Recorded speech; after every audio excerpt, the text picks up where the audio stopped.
औज़ुबिल्लाहिमिनश्शैतानिर्रजीम बिस्मिल्लाहिर्रहमानिर्रहीम। अस्सलामु अलैकुम वरहमतुल्लाहि वबरकातुहू। आज हम तदब्बुर करेंगे कुरान की एक नहायत अहम, फ़िक्र अंगेज़ और रूहानी बसीरत से भरपूर आयत पर। सूरह बकरा आयत नंबर 31। वअल्लम आदम अल-अस्माअ कुल्लहा सुम्मा रदअहुम अलल मलाइकाति फ़क़ाल अंबिऊनी बिअस्माइ हाउलाइ कुन्तुम सादिक़ीन। और अल्लाह ने आदम को तमाम नाम सिखा दी, फिर वो चीज़ें फरिश्तों के सामने रखी और फरमाया, अगर तुम सच्चे हो तो इनके नाम बताओ। ये सिर्फ आयत नहीं, ये इंसान के असल जौहर, मकाम और मकसद की तरफ खुलने वाला एक दरवाज़ा है। अल्लाह सुब्हान ताला ने आदम को तमाम नाम सिखा दिए। ये सिर्फ अल्फाज नहीं थे, ये अशिया की हकीकतें, मायनी और बातन के रमूज़ थे।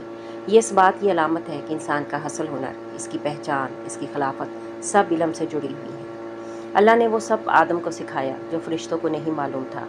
यही वजह कि खिलाफत का ताज इबादत गुजार फरिश्तों के सर पर नहीं रखा गया, बल्कि आदम के सर पर रखा गया, क्योंकि इल्म अदराक और रम शनासी ही इंसान का असल मकाम है।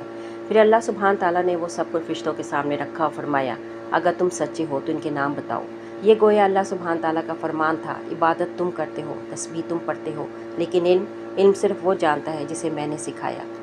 ये आयत हमें याद दिलाती है कि हमारा रिश्ता अल्लाह से सिर्फ ज़ाहिरी इबादत का नहीं, बल्कि इल्म, गौर व फिक्र, तदब्बुर और मार्फत का है। अल्लाह ने इंसान को शऊर दिया, अल्फाज सिखाए, मफ़हूम दिया और जानने की तलब अता की।